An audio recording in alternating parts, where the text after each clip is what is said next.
Peggy 12.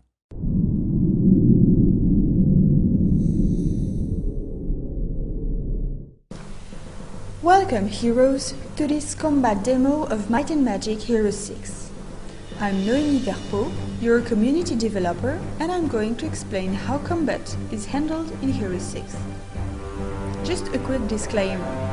What you are seeing here comes from an alpha version of the game, so there are still a couple of bugs and placeholders here and there. Now let's see what's on the screen. I'm playing Slava Griffin, and my army is on the left side. You can see crossbowmen, griffins, praetorians, and sisters. I'm fighting against a neutral army of necropolis creatures comprising of vampires, skeletons, ghouls, and liches. In the bottom left-hand corner, you can see the initiative bar. It shows the order in which the creatures are going to play this turn. In the bottom right-hand corner, I can access my hero's abilities.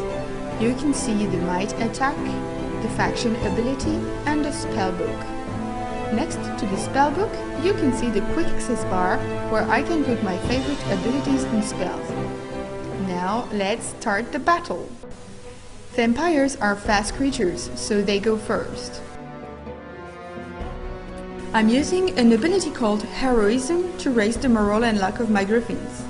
We went back to using the system in Heroes 3, where heroes can act at any time during the turn, but they can only act once. The first time it is attacked during a turn, a unit can retaliate. And creatures, such as the Griffin, can even retaliate more than once. As usual in Heroes, the vampire drains the life of his enemies when attacking or retaliating. As the ghoul has good luck, it can make a critical hit. Action cameras are triggered by critical hits. You can deactivate them if you wish.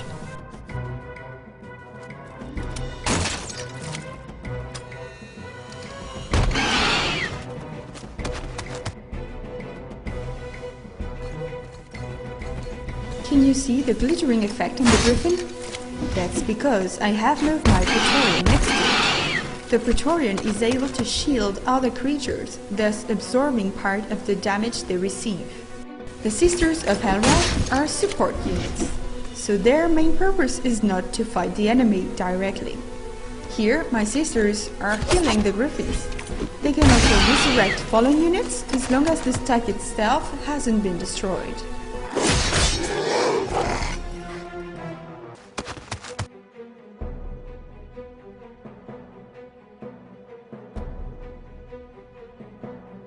A new turn has begun, so my hero can act again.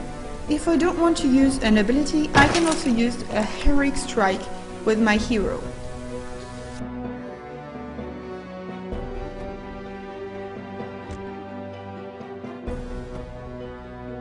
Of course, it is also possible to defend and wait if you don't want your unit to attack. All Heroes fans will have recognized the golden bird above the Griffin, which means morale is high. So the Griffin will act twice this turn. This can turn the tide of the battle, for instance, allowing the Griffins to kill the last vampire.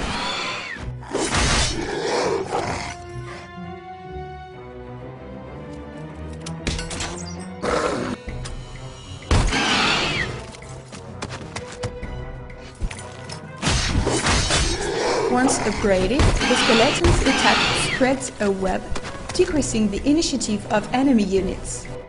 It's now time for the sisters to enter the fight. They may not be fighters, but they are more than capable of killing the remaining ghouls. Now, I'm using the Griffin's ability, the diving attack. As in Heroes 5, the Griffin flies away and will strike the enemy at the end of his turn. Contrary to Heroes 5, the diving attack always hits the target, even if it has moved. This ability cannot be used twice in a row though. Because I still have good morale, my Praetorian can act twice, so he will be able to reach the skeleton and the leash. With only one Praetorian remaining, I have no hope of killing the leash, but I can at least block him to prevent him from shooting at my Griffin.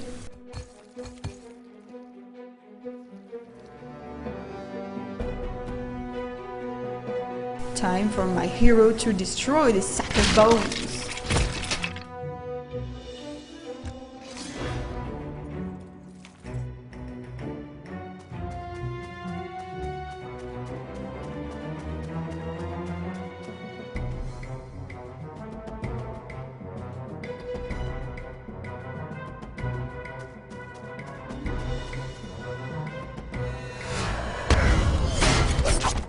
One of the advantages of upgrading your Sentinels to Praetorian is that, in addition to their shielding ability, they can also retaliate when the ally they protect is attacked. Thanks to high luck, the Griffin makes a critical hit. The leash will go out in style. Victory is mine! I hope you enjoyed this combat video.